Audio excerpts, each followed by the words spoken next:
I spent 22 days in Bali with a group of beautiful souls, all with the same intentions I had when arriving, to truly find who I am, what I am, how I want to be.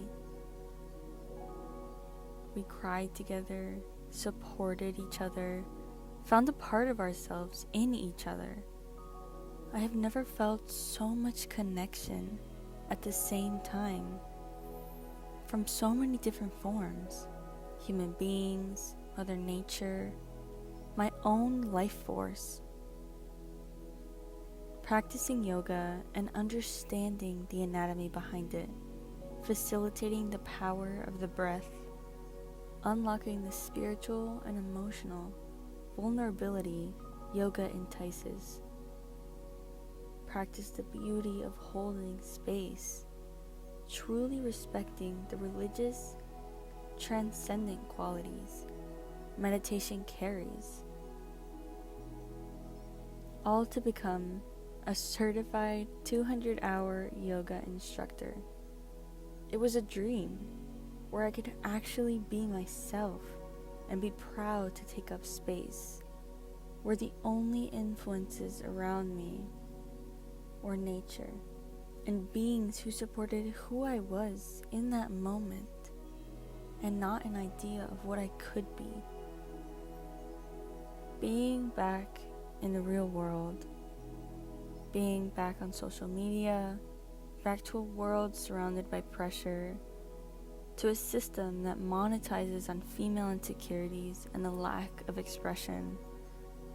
It all presents a question. What does yoga mean to me?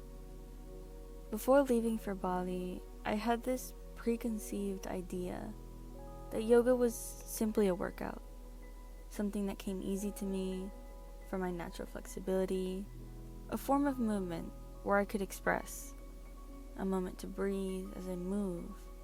But I knew that yoga was much deeper than that. I knew it was full of stories, humans who devoted their entire livelihood to share this knowledge, an energetic meaning behind the poses.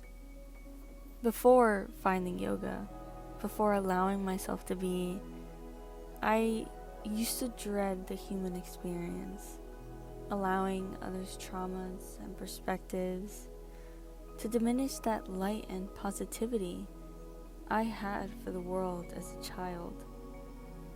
Society and the Western education system failed me and led me to believe I had a vulnerability issue, that I was too sensitive, too expressive, too emotional. Engraved into my head that I'm wired to struggle, masking who I was as a person, as a woman, to conform to an expectation that was created to limit me, so I could contribute to a mindless path that leads to sickness. Deep down, I knew I was meant for more than a life full of mediocrity and consumerism. I never felt called to be a part of a structure that was created for man, for a white man. As much as I didn't want to be a part of a major part of society, I didn't want to be alone.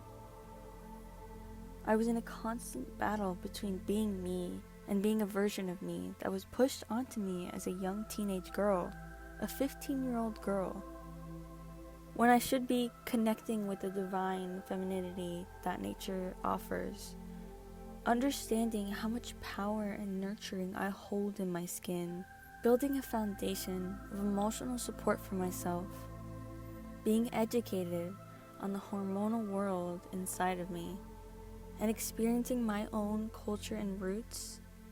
Instead, I was constantly being pushed to go on birth control by the opposite gender, sexualizing myself to fit in, becoming obsessed with my physical form, constantly looking for recognition that I'm more than flesh, studying subjects that didn't call to me, creating an identity surrounding the Western education system, and finding a new trait about myself to hyperfixate on and hate.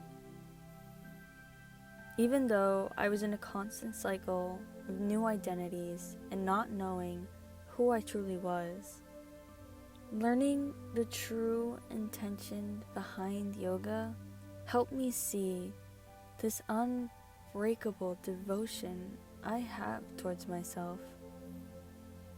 No matter how many times I hurt myself or allowed others to hurt me, I found a way to leave, a way to grow, a reason to change, a reason to love. No matter how much hatred and resentment I could have channeled into others and myself, I found a reason to be positive, to love, to smile, to laugh. It's who I am.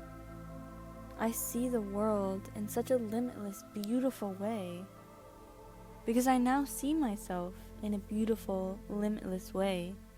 You are the creator of your inner world. Feel the peace within yourself in order to see peace in the world.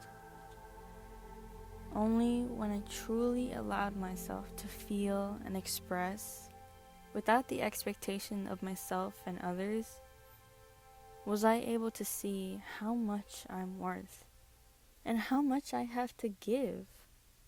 We are all born with something to offer into the world, something to give naturally and instinctively.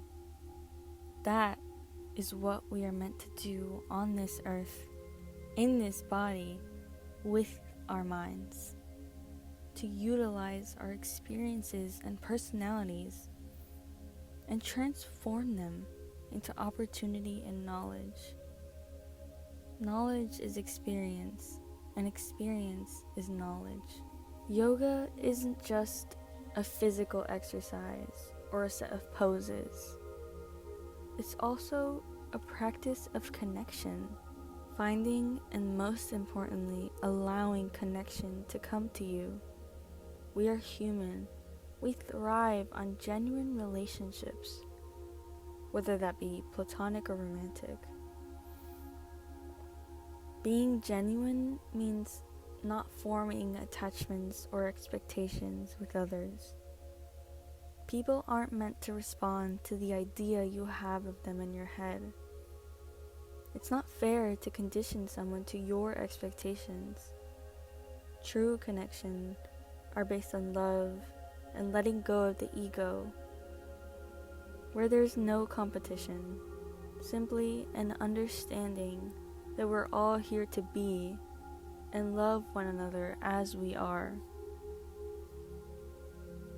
Physically, yoga helps me strengthen my body and improve flexibility. By taking care of my physical body, my soul can express itself limitlessly through various asanas. I can feel the tension melting away from my muscles, leaving me feeling rejuvenated and energized. The practice challenges me to push my limits gently, reminding me of the importance of patience and perseverance. At the beginning of this trip, I saw yoga as a sacred space for me to express myself amidst a world of chaos. After 200 hours of practice, it showed me that yoga isn't just a moment to breathe and feel the mind and body connection, but it's an opportunity to take the lessons and forgiveness I learned on the four corners of my mat and take them with me in my everyday life. Yoga isn't to practice for 1 or 2 hours in the morning or before you go to bed. The same way we devote so much attention to yoga, we should devote that much into the way we clean our skin, choose how we eat, who and how we love, how we protect our energies, where we apply ourselves, how we see and treat ourselves, why and what we heal. Every action, every breath has an intention and meaning. Everyday life can be a meditation if you allow it to be. It's all up to you and how you want to love, how you want to experience and see this life, how much you want to feel and give. Ultimately, yoga is a way of life, a philosophy that extends far beyond the confines of the mat.